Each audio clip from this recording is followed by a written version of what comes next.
Hi friends, ഇന്നത്തെ നമ്മുടെ video ഒരു ഇൻസുലേഷൻ ടെസ്റ്ററാണ്. അങ്ങനെ നമ്മൾ പുതിയൊരു മീക്കോടെ വേറെ പുതിയൊരു ഇൻസുലേഷൻ ടെസ്റ്ററും കൂടെ നമ്മൾ വാങ്ങിയിട്ടുണ്ട്. അപ്പം ഈ മീക്കോയുടെ ഇൻസുലേഷൻ ടെസ്റ്ററാണ് ഈ കാണുന്നത്. ഇവർക്ക് അവാർഡും കാര്യങ്ങളൊക്കെ അവർ ആ ബോക്സിൽ തന്നെ എഴുതിയിട്ടുണ്ട്, കണ്ടില്ലേ? ബെസ്റ്റ് ഇൻസുലേഷൻ ടെസ്റ്ററിൻ്റെ അവാർഡും കാര്യങ്ങളൊക്കെ മീക്കോയ്ക്ക് കിട്ടിയതാണ്. അപ്പോൾ നമ്മളിവിടെ എടുത്തേക്കുന്നത് 500 വോൾട്ടിൻ്റെയാണ് എടുത്തേക്കുന്നത്. അതായത് നമ്മൾ ഹൗസ് വയറിങ്ങിൻ്റെ ഇതിന് വേണ്ടിയിട്ട് ചെക്ക് ചെയ്യാൻ വേണ്ടിയിട്ടാണ് നമ്മൾ 500 വോൾട്ട് എടുത്തേക്കുന്നത്. ഇത് 5 ടൈപ്പാണ് മീക്കോയുടെ ഇൻസുലേഷൻ ടെസ്റ്റർ വരുന്നത്. അതായത് class A, B, C, D, E എന്ന് പറഞ്ഞ് 5 ടൈപ്പായിട്ടാണ് വരുന്നത്.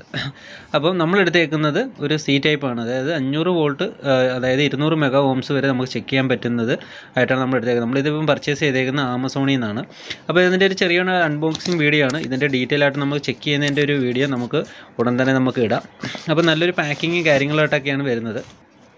അപ്പോൾ നല്ലൊരു കവറും കാര്യങ്ങളൊക്കെ ഉണ്ട്. അതായത് നമുക്ക് മീറ്റർ നമുക്ക് സേഫായിട്ട് വെക്കാൻ വേണ്ടിയിട്ട് അതിൻ്റെ കൂടെ തന്നെ ഒരു ബോക്സും കാര്യങ്ങളെല്ലാം ഇതിനോടൊപ്പം തന്നെ ഉണ്ട്. അങ്ങനെ ഇതാണ് നമ്മുടെ മീറ്റർ. അതോടൊപ്പം തന്നെ അതിൻ്റെ പ്രോബ് വരുന്നുണ്ട്, റെഡും ബ്ലാക്കും പ്രോബ് വരുന്നുണ്ട്. പിന്നെ നമുക്ക് പ്രധാനമായിട്ട് വേണ്ട ഇൻസ്ട്രക്ഷൻ മാനുവൽ. അപ്പോൾ ഇത് നമുക്ക് നോക്കി നമുക്ക് എല്ലാ കാര്യങ്ങളും നമുക്ക് ചെയ്യാവുന്നതേ ഉള്ളൂ. അപ്പോൾ ഇതാണ് ഡിജിറ്റൽ ഇൻസുലേഷൻ ടെസ്റ്റർ. നമ്മളിതിൻ്റെ മോഡൽ എന്ന് പറഞ്ഞാൽ DIT 999BL ആണ് ഇതിൻ്റെ മോഡൽ വരുന്നത്. അപ്പം പലതിനും ഈ 5 ടൈപ്പിനും വേറെ വേറെ മോഡൽ നെയിമുകളാണ് വരുന്നത്. അപ്പം നമ്മൾ ഇതുപോലെ ഹൗസ് വയറിങ്ങിൻ്റെ കാര്യത്തിന് വേണ്ടിയിട്ടുള്ളതായതുകൊണ്ടാണ് നമ്മൾ ഈ 500 വോൾട്ടിൻ്റെ നമ്മൾ എടുത്തത്. ഇതിനെ കൊടുത്തിട്ടുണ്ട് റേറ്റഡ് വോൾട്ടേജ്. നമുക്ക് 5 ടൈപ്പ് വരുന്നത് പറഞ്ഞില്ലായിരുന്നു, എയും ബിയും സിയും ഡിയും. അതിൻ്റെ അകത്ത് 100 വോൾട്ട്, അതേപോലെ 250 വോൾട്ട്, 500 വോൾട്ട്, 1000 വോൾട്ട് അങ്ങനെ കൊടുത്തിട്ടുണ്ട്. അപ്പോൾ 20 mega ohms, 200 mega ohms, 200 mega ohms അങ്ങനെയാണ് ഇതിൻ്റെ കാൽക്കുലേഷൻ വരുന്നത്. അപ്പോൾ നമ്മൾ എടുത്തേക്കുന്നത് ഈ 500 വോൾട്ടിൻ്റെയാണ് എടുത്തേക്കുന്നത്. അതായത് 200 മെഗാ ഓംസ് വരുന്ന ഇതാണ് നമ്മൾ എടുത്തേക്കുന്നത്. അപ്പം അതിൻ്റെ അതുപോലെ തന്നെ അവരുടെ ഒരു കാലിബ്രേഷൻ സർട്ടിഫിക്കറ്റും കാര്യങ്ങളുമാണ് ഇതിൻ്റെ അകത്ത് കൊടുത്തത്. അവർ മെഷർ ചെയ്ത കാര്യങ്ങളൊക്കെ ചെയ്ത് സർട്ടിഫിക്കറ്റ് ചെയ്തിട്ടാണ് നമുക്ക് കൊടുത്തത്. അപ്പോൾ നമുക്കിത് ഇൻസ്ട്രക്ഷൻ മാനുവൽസ് നമുക്ക് എന്തായാലും നോക്കിയാൽ മതി. അതിൻ്റെ കൂടുതൽ ഡീറ്റെയിൽസ് നമുക്ക് അതിൽ നിന്ന് തന്നെ നമുക്ക് മനസ്സിലാക്കാൻ സാധിക്കും. പിന്നെ അതേപോലെ തന്നെ ഇതിനോടൊപ്പം തന്നെയാണ് ഇതിൻ്റെ ബാറ്ററിയും വരുന്നത്. അപ്പം നമ്മൾ കണ്ടില്ലേ, ഇതിനോടൊപ്പം തന്നെ ബിൽഡായിട്ടാണ് ബാറ്ററിയും വരുന്നത്. ഇതാണ് അതിൻ്റെ ടെസ്റ്റ് ബട്ടൺ. ഇത് ടെസ്റ്റ് ബട്ടൺ അടിച്ചിട്ടാണ് നമുക്ക് നോക്കേണ്ടത്. ഹൈ വാല്യൂ ഉണ്ടെന്നുണ്ടെങ്കിൽ മാത്രം റെഡ് നമുക്ക് ഇതിൻ്റെ അകത്ത് ഇൻഡിക്കേഷൻ കത്തും. അപ്പം പ്രോബ് കുത്തിയാൽ മാത്രമേ അതിൻ്റെ കറക്റ്റായിട്ടുള്ള വാല്യൂസ് നമുക്ക് കറക്റ്റായിട്ട് നോക്കാൻ പറ്റൂ. അല്ലെങ്കിൽ ഇൻബിൽഡായിട്ടുള്ള നമുക്കൊരു വാല്യൂ കിട്ടത്തുള്ളൂ. കണ്ടില്ലേ, 1 മാത്രമേ കിട്ടത്തുള്ളൂ.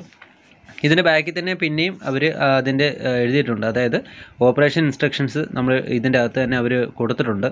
ഒരു കാരണവശാലും നമ്മൾ ലൈൻ, അതായത് സപ്ലൈ കൊടുത്തുകൊണ്ട് ഇത് നമുക്ക് ചെക്ക് ചെയ്യാൻ പാടില്ല. ചെക്ക് ചെയ്ത് കഴിഞ്ഞാൽ മീറ്റർ കംപ്ലൈൻ്റ് ആയിപ്പോൾ. അതുപോലെ തന്നെ നമ്മൾ 2 പ്രോബുകളും നമ്മൾ ഇതുപോലെ കണക്ട് ചെയ്ത് വെച്ചിട്ടുണ്ട്. അതായത് ബ്ലാക്കും അതേപോലെ റെഡും. അപ്പോൾ 2 പ്രോബുകൾ കണക്ട് ചെയ്ത് വെച്ചിട്ട് ടെസ്റ്റ് ബട്ടൺ ചെയ്ത് കഴിഞ്ഞാൽ നമുക്ക് അതിൻ്റെ അതായത് ഇത് രണ്ടും കൂടെ ഷോർട്ട് ചെയ്ത് വെച്ച് കഴിഞ്ഞാൽ നമുക്ക് അതിൻ്റെ റെസിസ്റ്റൻസ് 0 ആയിരിക്കും. അപ്പോൾ ഇങ്ങനെ വേണം. അതുപോലെ നമ്മൾ ഈ 2 പ്രോബുകളും കണക്ട് ചെയ്തിട്ട് വേണം നമുക്ക് ലൈൻസ് നമുക്ക് ചെക്ക് ചെയ്യാൻ. അതായത് ഫേസും ന്യൂട്രും, അതുപോലെ എർത്തും ന്യൂട്രും അങ്ങനെയൊക്കെ നമുക്ക് ചെക്ക് ചെയ്യാം. അതുപോലെ വയറിങ്ങിൻ്റെ റെസിസ്റ്റൻസ് ചെക്ക് ചെയ്യുന്ന സമയത്ത് നമുക്ക് അൺപ്ലഗ് ചെയ്യേണ്ട കുറേ കാര്യങ്ങളുണ്ട്. അതായത് നമ്മളിപ്പോൾ ലൈൻ ലോഡിൽ കിടക്കുന്നത് ഫ്രിഡ്ജ്, അതേപോലെ AC, വാഷിംഗ് മെഷീൻ, ഇൻവേർട്ടർ, മോട്ടറിൻ്റെ ലൈൻ, TVയുടെ ലൈൻ എന്നിവയൊക്കെ നമുക്ക് പ്ലഗ് നമുക്ക് ഊരി വിട്ടിട്ട് വേണം നമുക്ക് അത് ചെക്ക് ചെയ്യാൻ വേണ്ടിയിട്ട്. ഈ മസ്റ്റായിട്ട് ഇൻവേർട്ടറിൻ്റെ ലൈനെല്ലാം ഓഫ് ചെയ്ത് അൺപ്ലഗ് ചെയ്ത് വിട്ടേക്കണം. എങ്കിൽ മാത്രമേ വയറിങ്ങിൻ്റെ റെസിസ്റ്റൻസ് നമുക്ക് ചെക്ക് ചെയ്യാൻ പറ്റത്തുള്ളൂ. അപ്പോൾ ഇതേപോലെ 2 പ്രോബുകൾ വെച്ചിട്ട് നമുക്കിതുപോലെ ഫേസും എർത്തും അതേപോലെ എർത്തും ന്യൂട്രും അങ്ങനെയൊക്കെ നമുക്ക് ലോഡുകൾ നമുക്ക് ഓരോന്ന് നമുക്ക് അതിൻ്റെ ചെക്ക് ചെയ്യാൻ പറ്റും. അതായത് ഇൻസുലേഷൻ ടെസ്റ്റ് നടത്താൻ നമുക്ക് പറ്റത്തുള്ളൂ.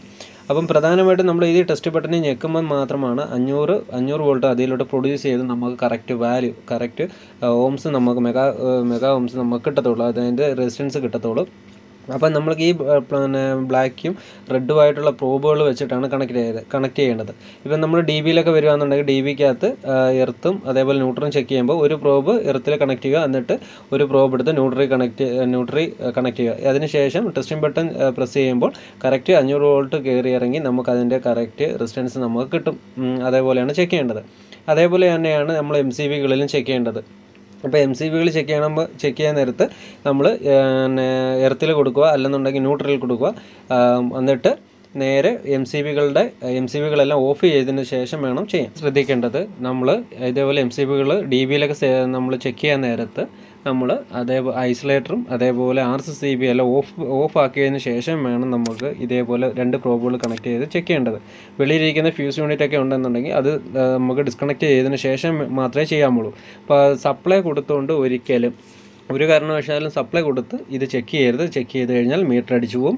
അതിന് യാതൊരു ഗ്യാരണ്ടിയും ഇല്ല. അതുകൊണ്ടാണ് സപ്ലൈ കൊടുക്കാതെ നമുക്ക് ചെക്ക് ചെയ്യാം. കാരണമല്ലേ കറക്റ്റ് നമുക്ക് റെസിസ്റ്റൻസ് കിട്ടത്തുള്ളൂ.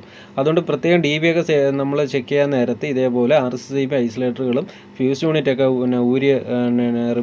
റിമൂവ് അല്ല ഡിസ്കണക്ട് ചെയ്തതിന് ശേഷം വേണം നമുക്ക് ഇതുപോലെ ഓരോ സർക്യൂട്ടുകളും നമുക്ക് ചെക്ക് ചെയ്യാൻ. അത് മറന്നു പോകരുത്. എങ്കിൽ മാത്രമേ കറക്റ്റ് വാല്യൂ നമുക്ക് കിട്ടത്തുള്ളൂ.